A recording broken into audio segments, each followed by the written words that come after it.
So, hello everyone. This is my bag base. Yan. Yan po yung gagamitin ko para sa aking gagawin na naman na next project or yung tote bag ulit.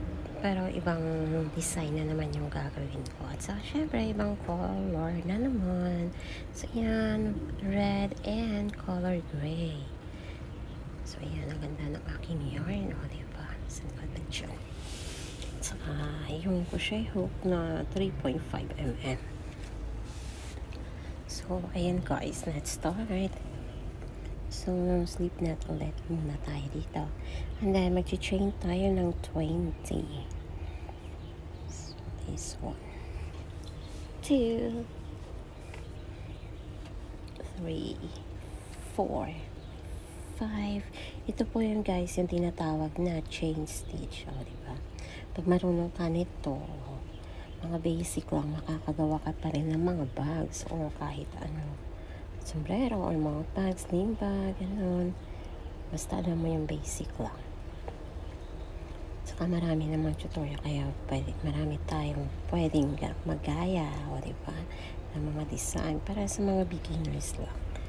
Kaya yan. So, ayan, naka 20 chain na ako guys. Chain 1 ako muna. And then, sa next na stitch, magsi-single crochet stitch. So, ayan lang yung gagawin guys. So, every stitch dyan, magsi-single crochet tayo. So, pahabain natin to mga 50 lines siguro na single crochet stitch. Ayan, para gagawin natin base ng ating bag. Ayan, para sa ating tote bag, para mas maganda siya at matibay. O, diba? So, ayan. Ito naman yung tinatawag, guys, na single crochet stitch. Ayan. Inungga, abiday. Sige lang bala. Single. single. Pareho lang na. Diba? Ayan, single crochet stitch. Alam mo na yung chain stitch, single crochet stitch, double, half double crochet, triple crochet. Mga ganun lang siya yung mga basic. Kaya makakagawa ka na talaga ng mga bags. At kung ano na yung gusto mo gawin, marami namang pwedeng masundan ng mga tutorial. Ayan. So, sa akin, ay gagawa muna ng mga bags. Ayan. Pang may time, hindi gagawa. Pag busy, di wala. Diba? Ganun lang yan. At saka may pambili ng yarn, go. Makakagawa. Pag wala, i-stop. Parang wala na, hindi na ako nag-hype. Oh my gosh. So, ayan na nga guys. Malapit na tayo dito. So, ayan yung ating last.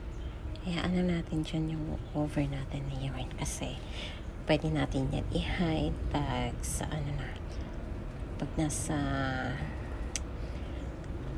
last part, pwede na yan siya ma-hide. So, ayan na siya guys. Natapos na natin ang ating first line. So, we need to turn to the left side, diba? Turn to the left talaga. And then, mag-chain 1 tayo para maging even ang ating edge. So, 1. So, sa second stitch po tayo mag-start ng single crochet stitch natin. So, yun lang siya guys. Diba? Easy lang. Filterin lang natin. At saka, single crochet stitch ulit tayo.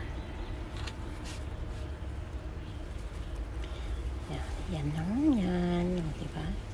Easy lang.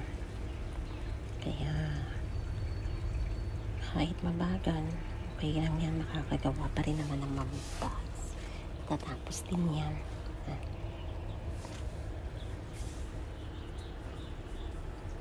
So, ayan. Pero depende sa inyo guys kung gaano kalaki yung bag, yung base na gagawin ninyo. Pwede nyo mahabaan pa or iksian, pwede yan. So, sa akin ginawa dito is na, 20 chains yung ginawa ko. Kasi gusto ko medyo malapad na naman yung gagawin ko bag. Na tote bag, o diba?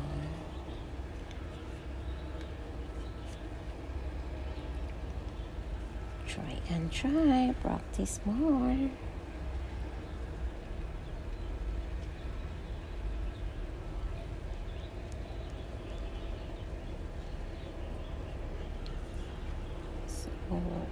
practice makes perfect. So, okay na.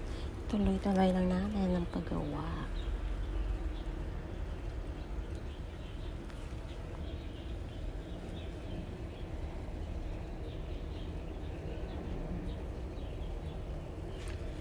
So, malapit na tayo dito sa dulo. So, try na natin ulit.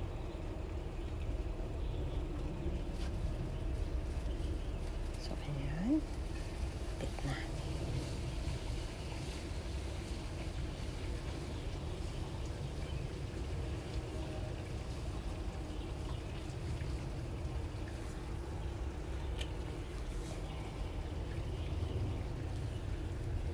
And then, single crochet stitch to the last one.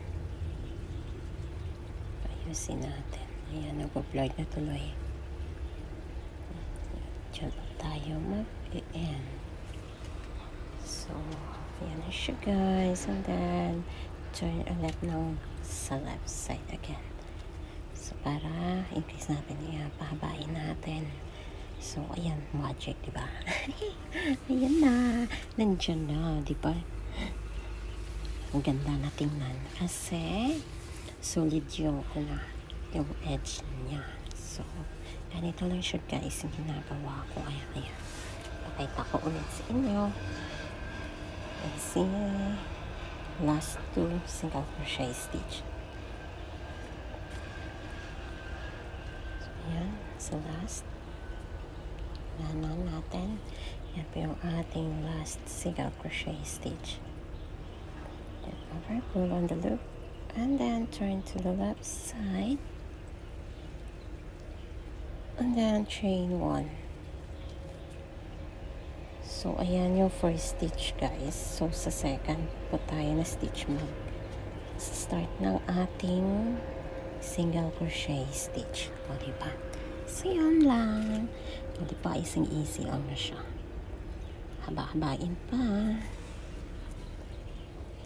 Para mas maganda siya.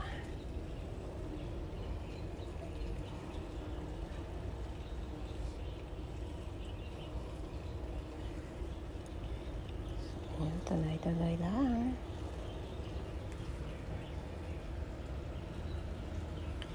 Single crochet stitch. Pause. Gagawa na naman ako ulit na crochet tote bag. So, granny stitch ulit para at ibang design na naman na granny stitch. So, diba? Ang ganda. Ay, wow. Thanks for watching, guys. Abangan sa aking next na video. Bye-bye. Thanks again. So, ito naman, guys, yung aking next na project is tote bag ulit. Pero, mas malaki na siya at medyo malapad. So, ayan, 2 color combination pa rin tayo. Yung gagawin ko, ayan. Para siyang para siyang diamond. Yung outcome niya pa. Ayan, gray and color red. So, change color na tayo. So, ayan. Need lang natin hipitan. So, ayan, sa next na space. 3 double crochet stitch yung ito. Ayan, ayusin natin para mas maganda siya.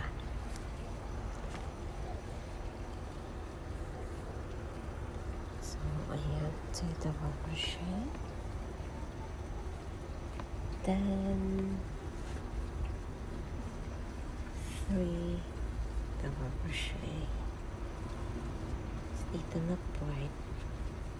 Next, 2 ulit tayo. Yan, double crochet stitch again.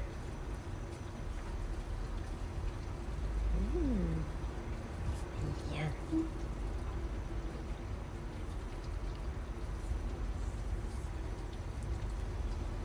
So far, mas maganda siya tingnan. Dalawang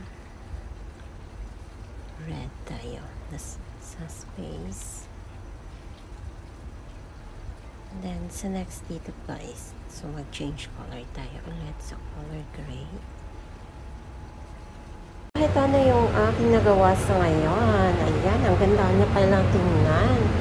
Ayan, malapit-lapit na din ako matapos. Ayan, granny stitch po yung ginagawa ko dito na stitch. O, diba? Ang ganda. Bongga pala niya. Ay, ang ganda. Siyang diamond tingnan, diba? Oh, bongacious ang aking ginawang tote bag. Oh, yan. Wow, wow talaga. Ang ganda. Ayan, malapit-lapit na siya matapos, guys. Ayan. Malaking tote bag po. Ito yung ginawa ko. Ayan. Ay, ganda. Thanks for watching. Ayan. So, ito yung aking bag strap para sa tote bag na ginawa ko. Ayan, granny stitch din siya. At saka parang, parang diamond yung design niya. Ayan. Kasi yung first ginawa, hindi ko nakuha na ng video. So, sa next na another strap na ako mag-video. Ayan. Diba? Ang ganda din naman. Ito na siya, guys. Paninag stitch ako dito or chain ng 120. Ayan. And then, half double crochet stitch lahat. And then, sa next, yan naman. Start na ng double crochet stitch or granny stitch. O, diba? So, alternate lang yung ginawa. So, ayan na nga, guys. Double crochet stitch. And then, skip 2. And then, alternate po natin. Yan po yung ginawa ko. 2 color red. 3 double crochet stitch. And then, 3 double crochet stitch na color gray. So, para makabuo tayo ng diamond design or yung tinatawag na granny stitch. Diba? And then, ayan, change color na tayo. And then, skip tayo ng 2. So, sa third na stitch, dyan pa tayo magda-double crochet stitch ng 3 times. Ayan. Para ito sa ating another strap sa tote bag na ginagawa ko. So, ayan, ganda na din. Kailangan makapal-kapal din yung yung ating strap para tapos na din talaga siya, guys. Ayan. Granny stitch yung ginamit ko dito na design. Parang siyang diamond din. Tingnan. Ay, ang ganda talaga. Ang tote bag. Ay, ang ganda. So, ganito siya.